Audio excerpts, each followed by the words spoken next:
எங்கள் பாட்டன் பாட்டி சொன்னாதான் இப்பதான் ஃபாலோ பண்ண ஆரம்பிச்சிருக்கீங்க ஐயா. எங்கள் பாட்டன் கூட்டம் சாப்பிட்டதுக்கு அப்புறம் வெத்தலை பெட்டி எடுத்தாங்க. ஆனா இப்ப 8 நாளும் பாம்பு கடிச்சா ஐசியூல படுக்க வச்சிருக்காங்க.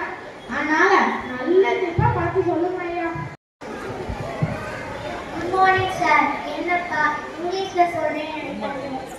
ஏன்னா நான் சிட்டி சார். கிராமம்னு சொல்றாங்க சார். ராத்திரி 8 மணிக்கு மேல உங்க ஒரு பஸ் இருக்கா? அது போகட்டும். ராத்திரில ஹாஸ்பிட்டல் அங்கே இருக்கா? ஆனா எங்க சிட்டியில விடிய பஸ் சார். எங்க சிட்டியில தூங்கானதுன்னு சொல்லுவாங்க சார். கிராமத்துல ஜாதிக்காண்டி இருப்பாங்க, ஆனா எங்க சிட்டியில சாதிக்க பெண்கள் இருப்பாங்க சார். உயர்கல்வி படிக்க எங்கே சார் போறோம்? சிட்டிக்கு தானே. புளிய மாட்டல் பட்டா பேய் வருதுன்னு சொல்றது கிராமத்துல, ஆனா அதுக்கு விளக்கத்தை வந்து எங்க சிட்டியில சார். நன்றி. அடுத்ததாக சொர்க்கமே என்றாலும் அது நம்மூரை போல வருமா என்று கிராம தலைவர் சர்வஜித் அவர்கள் பேச வருகிறார். வாங்க சர்வஜித். தமிழுக்கு வணக்கம், தமிழ் மண்ணுக்கு வணக்கம். தமிழ் பேச்சு எங்கள் மூச்சு. அண்ணே தலைப்பண்ணே, மகிழ்ச்சிக்கு காரணம் கிராமமா இல்ல நகரமா? தான் எப்பா தலைவர் சொல்ற உடனே தலைப்பு வந்துட்டியாப்பா? அதுல என்ன சந்தேகம் வருதுன்னு கேட்டேன். என்னதான் வெளிநாடு சொன்னாலும் ஆத்துல குடிக்க முடியுமா? மாமன் மக்களோட சிலம்பு முடியுமா? நாங்க கிராமத்துல எங்க சிட்டியில ஃப்ரெண்ட்ஷிப் தான். பார்த்தே வரைக்காங்க. நீ என்ன நட்புக்காக என்ன செய்வோம், அதுவும் நல்லதே செய்வோம். கெட்டன அட்வைஸ் பண்ணுவோம் சார்.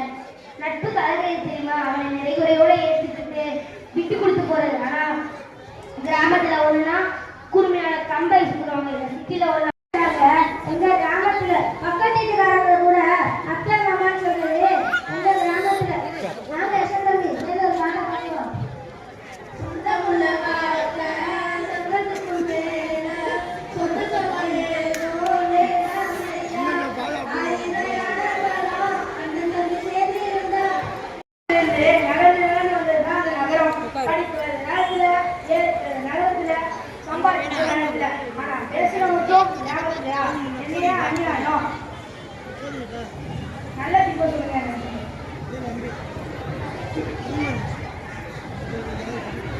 அதுக்கு தானே வந்திருக்கேன். சொல்லிடுவோம்ல. எக்ஸாம் வரட்டும், என்ன சொல்றாரு பார்த்துட்டு வீட்டுக்கு வருவோம். ஐயா வணக்கம். நகரத்தை பற்றி பேசணும் அப்படின்னு இருக்கு. மனசாட்சி தான் தெரியும். ஏன்பா அப்படி கேட்குற? எனக்கு முன்னாடி பேசிய நண்பர்கள் கிராமத்தை பற்றி சொன்னாங்க. ஆமா, நான் கேட்குற ஒரு கேள்விக்கு மட்டும் அவங்க பதில் சொல்லுங்க. என்ன கேள்விப்பா? முதியோர்ல எங்க கேள்வி சொல்லுங்க. எங்க பாரு ஐயா, தாய் தப்பனை மதிச்சு தன் வீட்டு திண்ணையில வச்சாங்க. நாம தான் கண்டுபிடிவாயா? ஆமா, நகரத்துல தெருவுக்கு 4 கோவில் இருக்கு. கோவில்னா வீட்டுலயா அனாதெல்லாம் பெருசா போகணும்னு சொல்லிப்பாங்க. இப்ப நல்லா தெரியுது. இந்த மாதிரி நிறைய சிறப்பு நமது கிராமத்துக்கு தான் இருக்கு. நடுவதாருமே யோசிக்க வேணாம். நல்ல முடிவா சொல்லிட்டு அந்த ஊருக்கு போய் அப்பதாக்கிட்ட சொல்லிட்டு வைங்க. வாழைன்னு சொல்லு. அந்த அம்மா உள்ள வளர்ப்போம். ஏப்பா இந்த அபத்தாவெல்லாம் இருக்கிற எல்லாத்தையும் குடும்பம் திரும்பினார். இன்னும் பரிசுல இன்னும் வாழ்வதை கிராமம் என்று கூறி நன்றி வணக்கம். முடிவு சொல்லி பிரச்சனை வந்துச்சுன்னா போச்சு. நகரம் சார்பாக கிஷாம் அவர்கள் பேசுவதை கேட்போம். வாங்க கிஷாம்.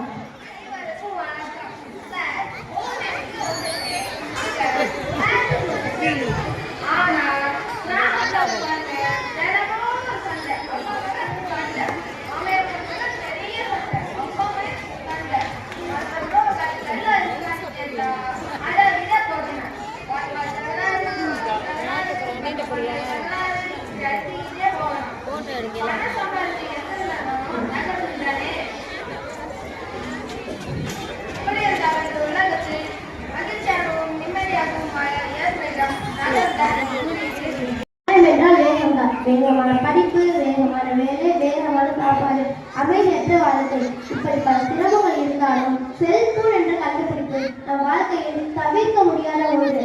நாகரிகமாக வாழ்ந்தாலும் அதை முதுகிறது கிராமம் தான். கொரோனா போன்றவை உருவாக்கி மனிதனை தனிமைப்படுத்தியது. இதனோடு கிராமத்தை ஒப்பிட்டு பார்க்கும்போது எவ்வளவு அழகான வயல், அமைதியான நீரோடை, தெரிந்த முகங்கள், விருது, விழாக்கள், இப்படியெல்லாம் நிறைந்த கிராமமே மகிழ்ச்சியான வாழ்க்கைக்கு தேவை என்று கூறுகிறேன். நன்றி, வணக்கம்.